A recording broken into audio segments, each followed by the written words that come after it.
Dilatadores. Para que servem? Onde andam? Quem usa? Como funciona isso aqui?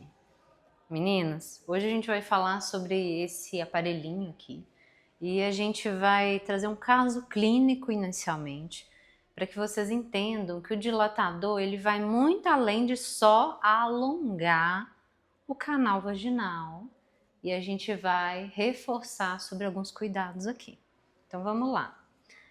Se você apresenta o vaginismo, se você apresenta uma atrofia, quando o canal vaginal ele atrofia por causa de uma radioterapia, quem passou aí pelo câncer de útero, câncer vaginal, câncer de colo de útero, a pessoa passou pela atrofia no processo da menopausa, desenvolveu a síndrome geniturinária da menopausa e veio a atrofia vaginal.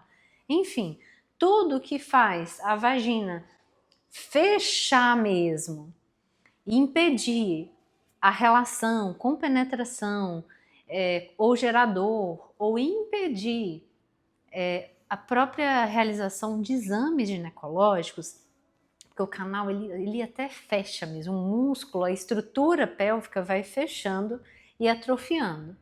E aí, além da fisioterapia, nós profissionais orientamos as pacientes a utilizarem os dilatadores, que são esses aparelhinhos aqui. Esses dilatadores, eles vão melhorar esse alongamento, vão trazer esse alongamento da musculatura, mostrando que ele pode relaxar, né, soltar aquela tensão e chegar no nível ideal para que ela consiga ter uma relação saudável, para que ela consiga ter uma penetração, para que ela consiga fazer um exame ginecológico. Aí o que acontece? Quando a gente orienta as pacientes, tem todo um protocolo que a gente guia específico, individualizado ali para a paciente, e ela vai crescendo, ela vai trazendo o uso do dilatador menor, para o segundo menor, para o médio, para o outro que é um pouco maior. E aí a vagina ela vai ganhando tanto comprimento quanto alongamento, amplitude de alongamento, até chegar ao final. Só que aí o que acontece? Muitas pacientes acham assim, nossa, já estou melhorando, acabou o tratamento. Não, tem um processo de desmame desses dilatadores. E é o que aconteceu com essa paciente. Ela tinha um diagnóstico de endometriose, ela precisava de fazer um exame específico na região pélvica, só que ela não conseguia fazer esse exame por causa que ela também tinha um vaginismo, né? Ela tinha uma dor na relação que foi virando uma atrofia maior e desenvolveu o vaginismo. No vaginismo, há uma tensão tão grande, o músculo ele vai travando involuntariamente, que a mulher não consegue relaxar. Ela fala, nossa, eu tento relaxar, mas não consegue. O músculo ele trava e fecha. E aí ela não conseguia fazer nenhum exame ginecológico. Ela precisava da fisioterapia para isso, para fazer o exame, para conseguir essa dilatação, conseguir a amplitude do canal vaginal para conseguir fazer o exame ginecológico. Aí beleza. Ela teve uma resposta boa, ela conseguiu chegar, né, até a abertura necessária para fazer o exame ginecológico, aí fez, acabou, não quis mais, né, sumiu. E aí ela voltou mais ou menos 6 meses depois disso, né, e falou, ah, Paula, meu músculo tensionou todo de novo, e aí eu tô frustrada que eu tava numa fisiopélvica e não tô tendo mais resultado, tá tudo travado de novo e nananã, nananã. E aí o que acontece? O que eu conversei com ela? Olha, o nosso corpo ele precisa de um processo de estabilização. Esse processo é assim, primeiro a gente vai mostrar a ele que ele está travado e a gente não pode deixar assim. E a gente vai ganhando amplitude, mobilidade, destravando ele. Só que a mulher, depois que ela passa por esse processo de destravar a musculatura, é preciso dar sequência para que ela melhore o controle. Então tem exercícios para trabalhar o controle, para que ela desenvolva o controle tanto da contração, quando o músculo está mais fechado, quanto do relaxamento que ela precisa para ter uma relação sexual saudável, para ter uma função urinária saudável, para ter uma função até intestinal saudável. Porque o músculo vai atrofiando tanto que pode impedir até a saída do xixi ou até do cocô. Tem mulheres que têm a prisão de ventre por causa dessa atrofia da musculatura. Expliquei isso para ela, olha, a gente precisa, além de ganhar amplitude, estimular e treinar o seu controle para que você domine esse músculo.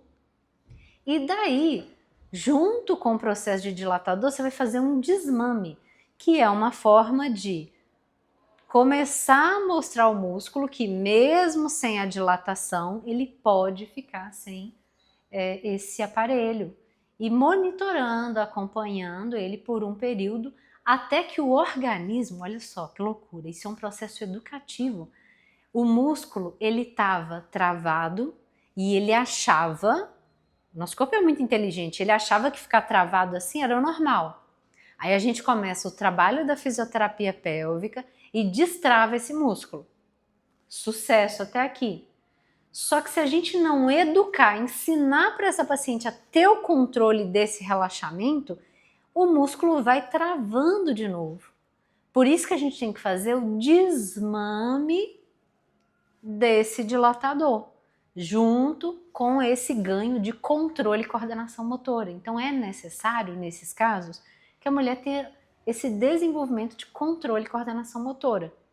E esse controle e coordenação motora, ele é feito com exercícios mesmo. Então são exercícios que a gente aprende a contrair, aprende a relaxar o músculo, para que esse quadro não volte. Por que eu estou falando isso? Talvez você já até tenha feito uma consulta ou algum tratamento com a fisioterapia pélvica, mas você começou a melhorar e não concluiu o tratamento. E aí voltou a tensionar. E aí não é para você desistir, é para você voltar e terminar o tratamento. Ou tem casos, né, o nosso corpo ele tem altos e baixos. Às vezes a gente não gripa, melhora a gripe, acontece de gripar de novo. Então às vezes tem uns altos e baixos até você chegar naquele ponto de estabilizar, de ficar mais saudável. Então tem isso. Aqui, nesse caso que eu estou dando o exemplo do vaginismo, mas também em casos, por exemplo, da perda de urina e de outros problemas. Então, o que é preciso fazer? Você vai surtar, vai desistir? Não. Volta, se alinha ao tratamento, conversa com o profissional que está te acompanhando.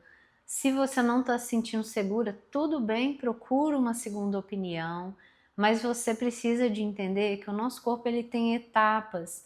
A nível funcional da parte pélvica, a gente tem etapas. Nesse caso do vaginismo, a mulher precisa de ganhar amplitude. Amplitude, para ser mais clara, ó, meu braço, ele não tem uma amplitude? Ó, ele vai até lá em cima. Se ele tivesse travado, é como se ele fizesse só até aqui, ó. Então, os aparelhos, né, o dilatador, a fisioterapia, vai trazer o movimento até aqui, ó, né, que no caso vai trazer a amplitude do canal vaginal, né, soltar aquela tensão, aquele travamento. Só que depois tem esse processo final para estabilizar, para que mantenha a função ok. E talvez isso que você não tenha feito. Então não desista do seu tratamento, faz parte esses altos e baixos, mas continue que vai ficar tudo bem, a sua função pélvica pode recuperar, você pode ter saúde, ter satisfação, ter prazer na relação, sem dor, livre mesmo de dor, vai conseguir fazer sim exames ginecológicos, sem dor, sem desconforto. E é essa mensagem que eu quero deixar para você, não desista de você. Se cuida, quando o seu corpo está te dando esses sinais aí, é porque você precisa de dar uma atenção, se cuidar para buscar esse equilíbrio, tá? Ó, beijo e até nosso próximo vídeo.